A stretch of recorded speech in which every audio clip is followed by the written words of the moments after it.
just got back from our second Princess Cruise and our second cruise to Alaska. And on this cruise, we expected to see the beautiful glaciers, the beautiful fjords that Alaska has to offer. We did take a cruise tour that added 4 land days, and so we hope to see a lot of wildlife. You know, we saw things this time that we never expected. We sailed on the Sapphire Princess, and in this video, we're going to share our experiences and our opinions of both on and off the ship. We're going to talk about the ship. We're going to talk about the entertainment, the activities, the ports, the service, and the food. You'll definitely want to stick around for the food. And we'll also give you some insights and tips that will help you make sure that your cruise goes just right. For this video, I thought it'd be a good idea to have my husband Noah. So I'm Kristie from Cruising with Kristie, and Hello. This is Noah, who cruises with me.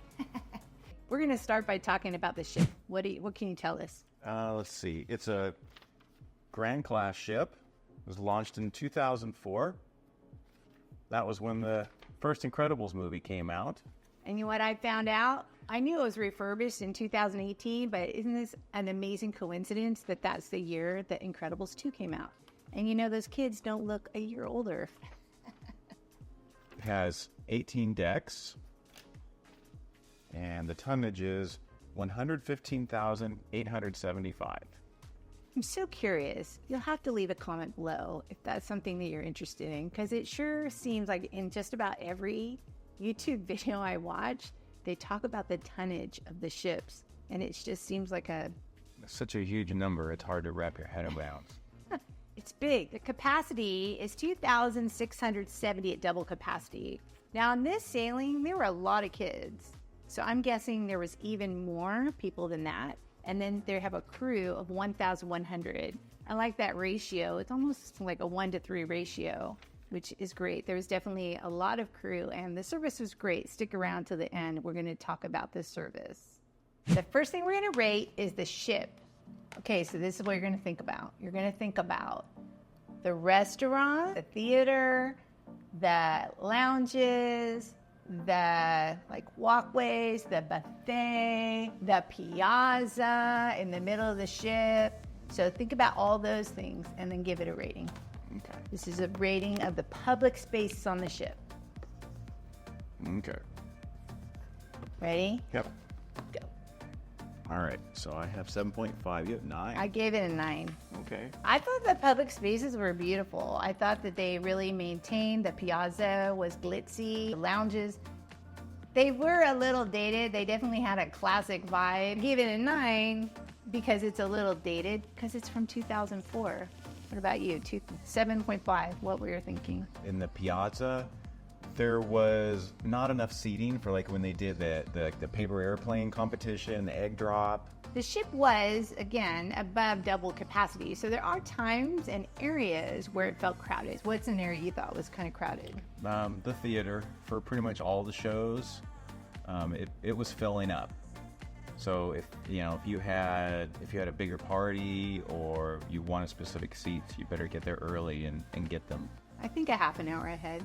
The next area that I thought could be crowded was in the buffet. The buffet, there was 2 sides of the buffet, and we'll talk about the food in a little bit later, especially in the buffet. But there's 2 sides, but they only had one side open with food. Everyone sat near the food side. If you went to the other side, it wasn't as crowded, or if you went back or forward, again, it wasn't as crowded. We were on an Alaskan Cruise. So on Alaskan Cruise, you want to be able to get out onto the decks to view, especially on Glacier Bay Day, the glaciers and the fjords.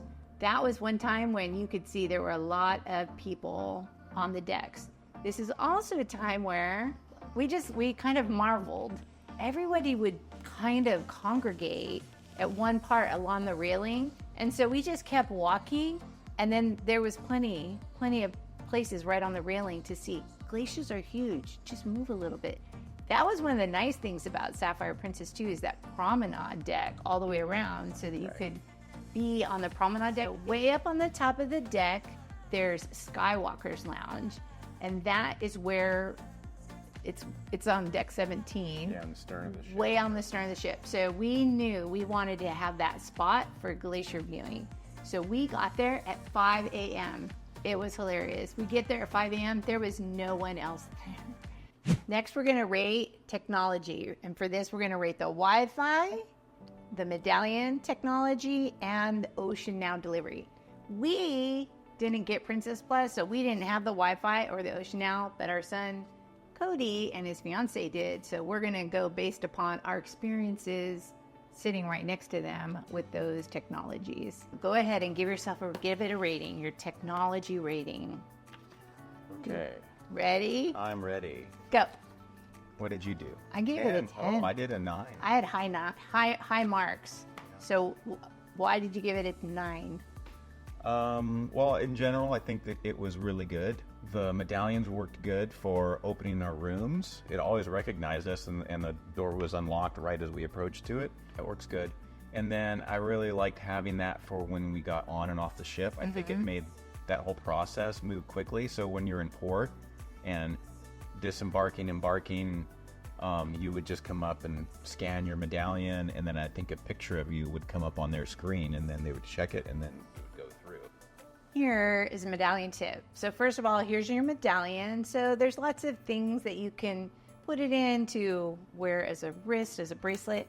I ordered this one from Etsy. So you unscrew this top and you put it inside.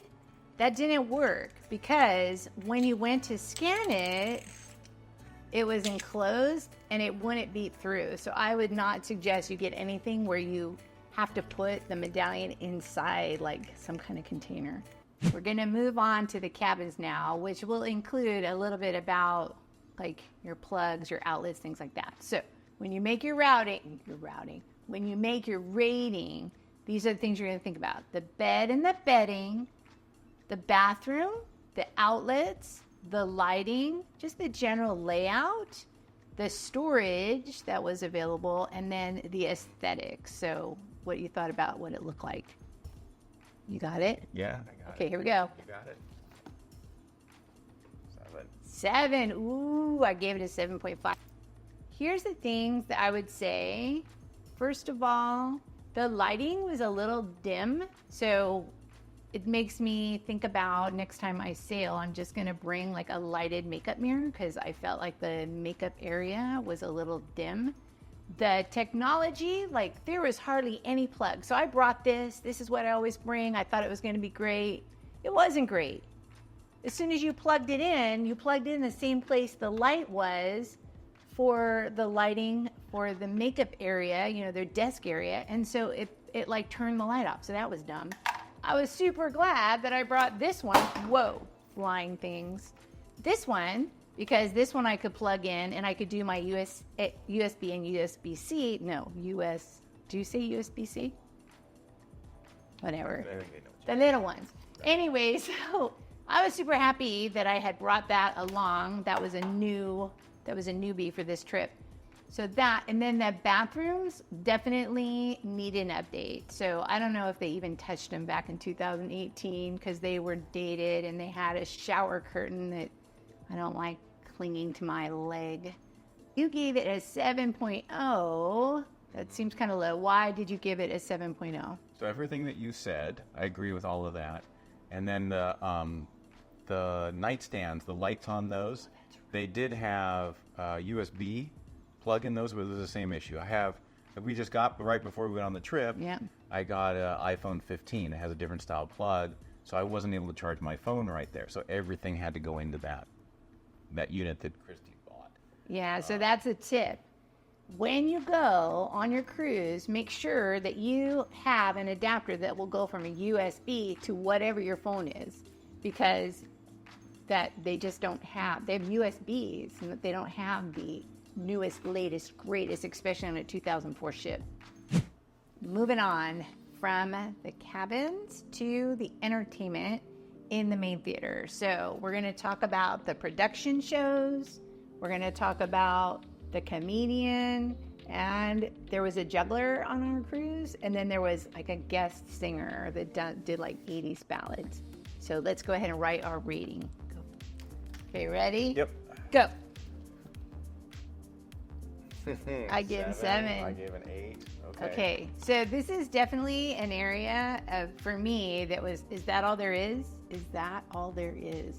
The comedian, I didn't think was funny. He was a comedian slash magician, and I didn't find his magic good, and I didn't find him funny. That's not a good combination. What were your thoughts on the comedian? Yeah, I guess same. It doesn't. Well, I guess it's a good sign that we just went on the cruise not that long ago, and I'm kind of like, I don't remember any of his jokes right now. So nope, don't worry. He's very unmemorable. Yeah. And then we'll go. I'm gonna leave the production shows for last, and then the juggler. Okay, so seriously, the juggler. He was like from like a Circus du Soleil sideshow, so we were super excited. Right. When they said that he was part of Cirque du Soleil, I kind of expected big, extravagant type of thing, and he was definitely talented and did some cool things that I had never seen before. But you know what? He dropped stuff a couple of times, and it's kind of like, if you're a juggler, you better have it down to where stuff's not getting dropped. Granted, it's on a ship that's moving and stuff. There's no way I could juggle anything on that, but still, I think it could have been a little better. Okay, keep going. The guest singer. So it was like 80s ballads. It was 80s ballads, which right away. You don't like that kind of music. I do not like that. I like it a little bit more. Yeah, I'm an 80s girl, but I like new wave, music. Right. Like Erasure and.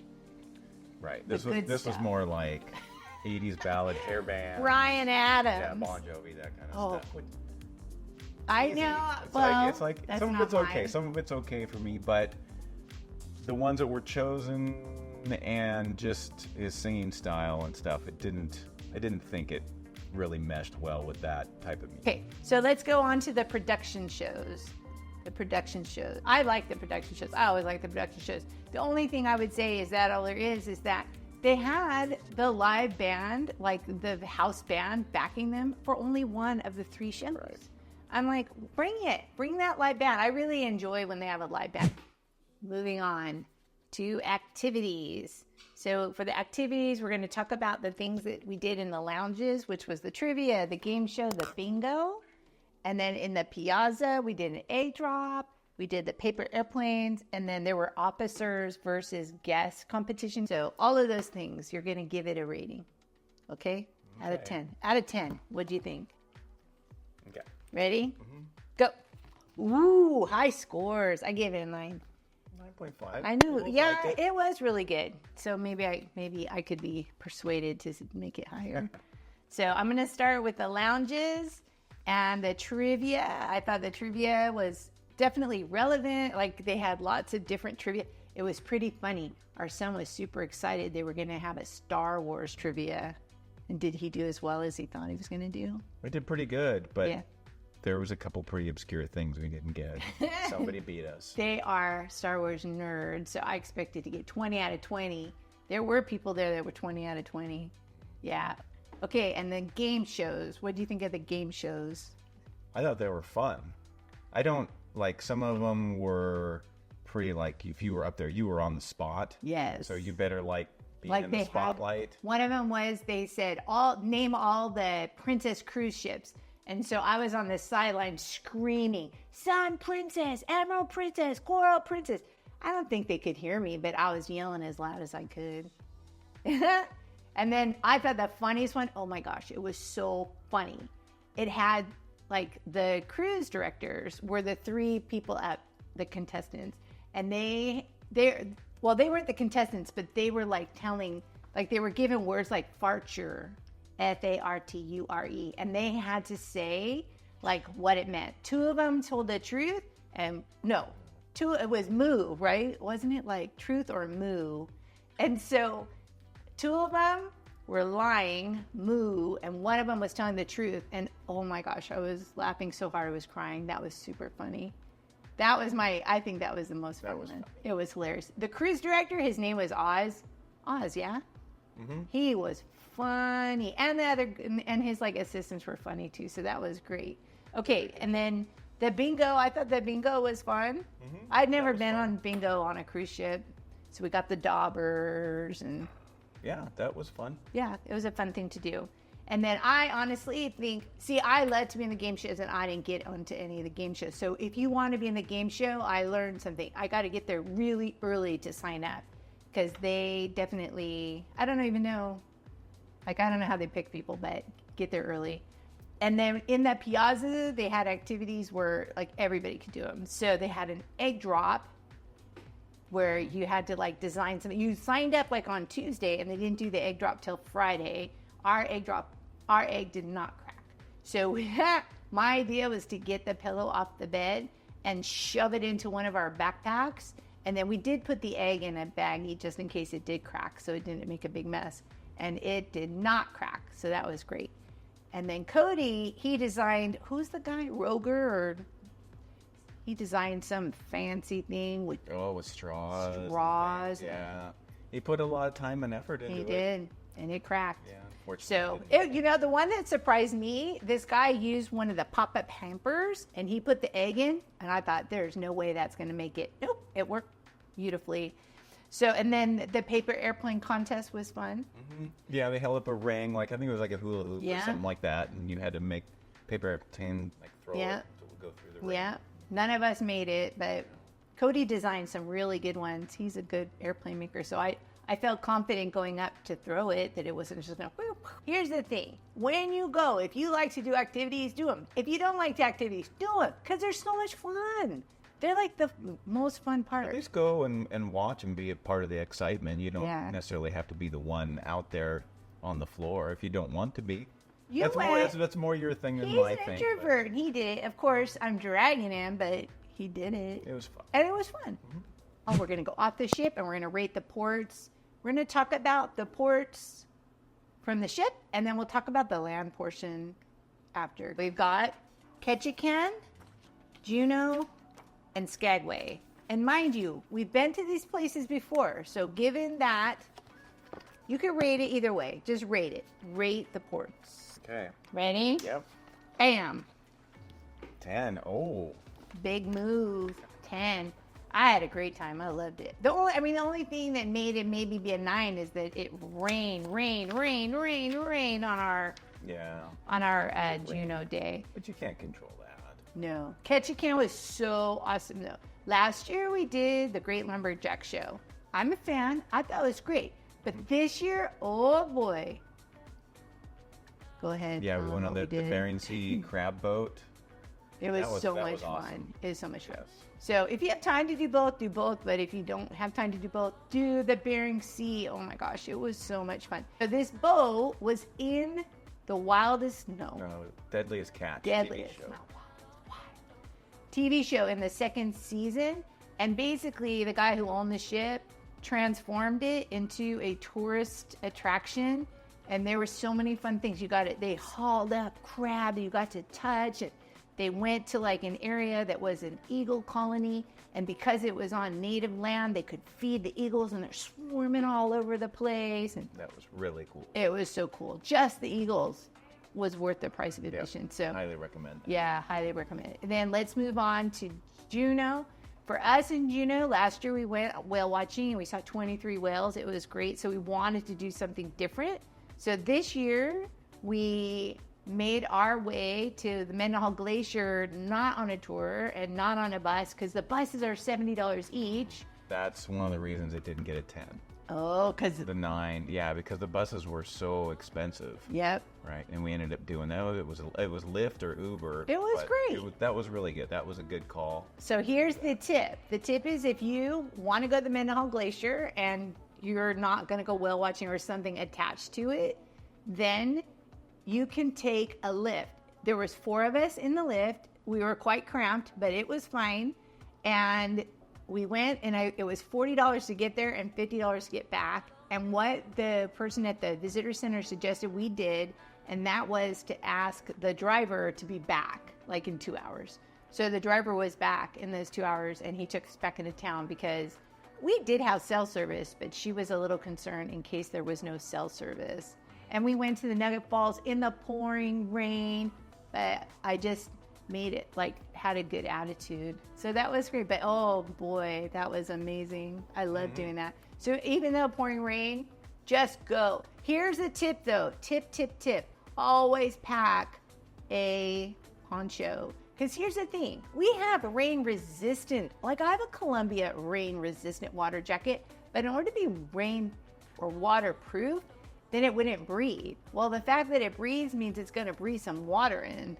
So my jacket got wet. Yeah, after a couple hours, they were pretty soaked. Yeah. So I had a poncho thrown over, and that made a big difference. You had a poncho I bought for you, but Cody took it. We're gonna move from Juneau to Skagway. Now, Skagway, last year we went on the White Pass Railroad, and this year we did again because we love trains. Yeah, and we did round trip on the train this time. So last time we went on the bus one way. And I like that because last year we stood out on the platform almost the whole time and I didn't get to hear the commentary as much. And so this year, since we did round trip, we were out on the platform for basically half of it, and then we were inside for half of it.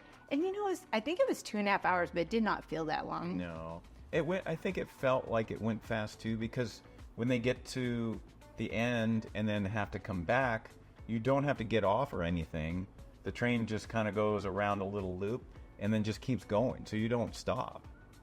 I didn't include glaciers as an excursion, but really I should have, because you're on that ship for a reason. You want to see the glaciers before they melt away. So I thought Glacier Bay, again, was another amazing day. We saw orcas, we saw bear, otter, seals. I think I saw a mountain goat, or it could have been a rock. I'm not sure. It was a white thing up on the mountain, but it didn't really move that much. We had better binoculars this year. We did have better binoculars. Bring good binoculars. The ship does turn, so it doesn't matter what side you're on, or if you want to just be out there all day looking at it, you can, switch sides and move around. Definitely get outside. Even if you got a great spot like we did in the Skywalker's Lounge, still get outside and view it from outside in the crisp air. Then the other glacier we experienced that we didn't last year is the Hubbard Glacier. And the reason why we got to see that is because this year we did a northbound that started in Vancouver and ended in Whittier. And Hubbard Glacier was huge. It was very impressive. So impressive. I mean, the glacier in Glacier Bays, there's more than one. They're amazing. But I'd say the Hubbard Glacier was so worth it. I'm so glad we did a one-way. That was great. Yeah, that was new. That was fun. Yeah, we got off the cruise ship in Whittier, Alaska, and then we actually had 4 days on land. So we're going to rate the 4 days on land just as an overall experience. We're not going to get into the nitty-gritty and basically say, would we do it again? Our land tour took us by coach to go from Whittier, and we stopped in Anchorage, and we ended up at Mount McKinley Lodge. The next morning, we took a coach to get to the train that took us up to Denali. And then from Denali, we ended up in Fairbanks, and then we had a day to spend in Fairbanks because we didn't fly out until the next morning, early the next morning. So that's what we're rating. We're rating on that land portion of our cruise tour. Out of 10, what would you give it? Right. 8.5. I gave it an 8. So 8.5. Why'd you give it 8.5? Well, I think that's a pretty high score. Yes. I think because it's so many things we'd never done before. Yes.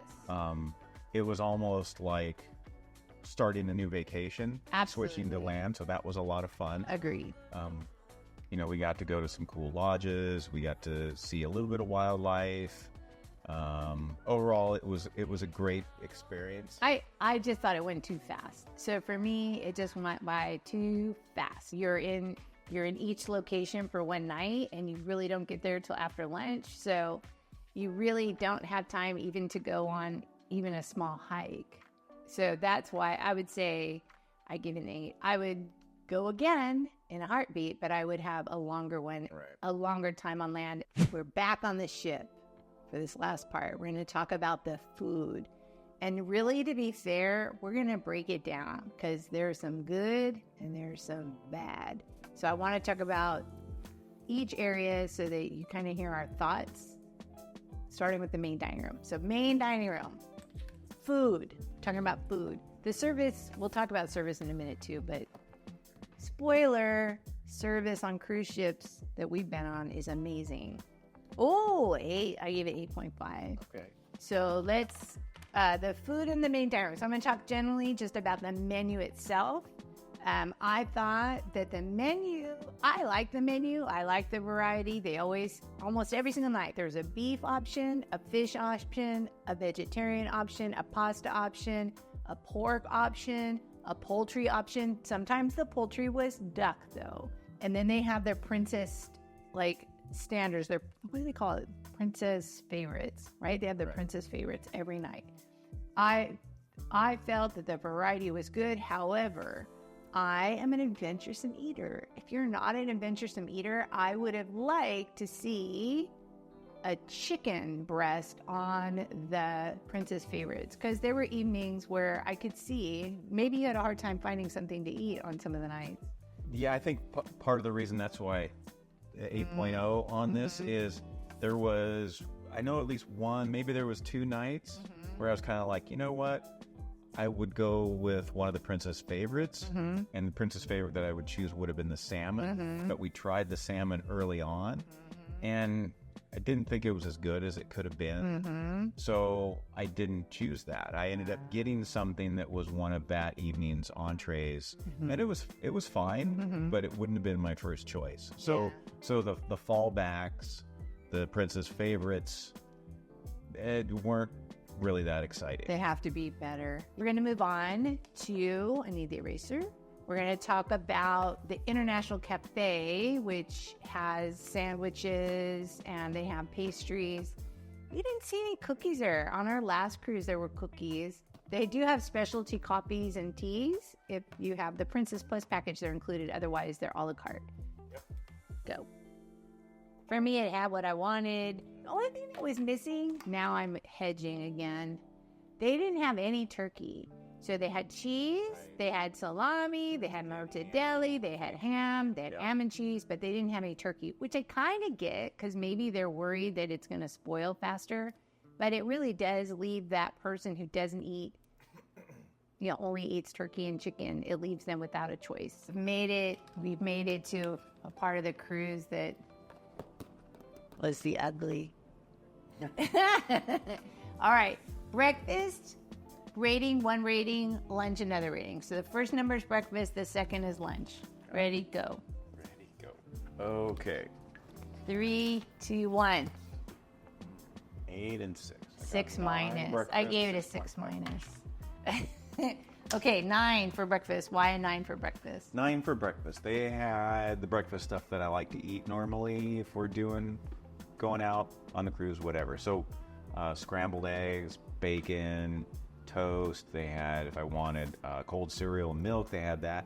They had yogurt and a few different flavors each morning, like 2 or 3 flavors, and then a bunch of add-ins like granola, things like that. So I was pretty happy with breakfast. I was satisfied with breakfast every morning. Yeah, I guess so. I just want more. I just want it. Even if I'm not going to eat it, I don't know why I want to see it. So I want a freshly made omelet, which they had. They also had freshly made waffles, which was good.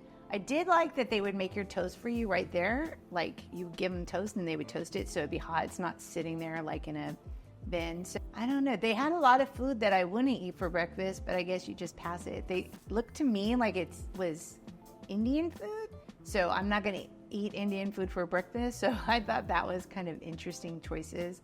So I guess you just have to go with, did they have what you want to eat? The one thing I would suggest is so the scrambled eggs had cheese in it. If you didn't want cheese in your scrambled egg, what I would do is and you want scrambled eggs, I would just go to the omelet station and say, can you make me a fresh scrambled egg? And they will make you a fresh scrambled eggs. They want you to be happy. So anything they can do, ask, and they'll do it for you.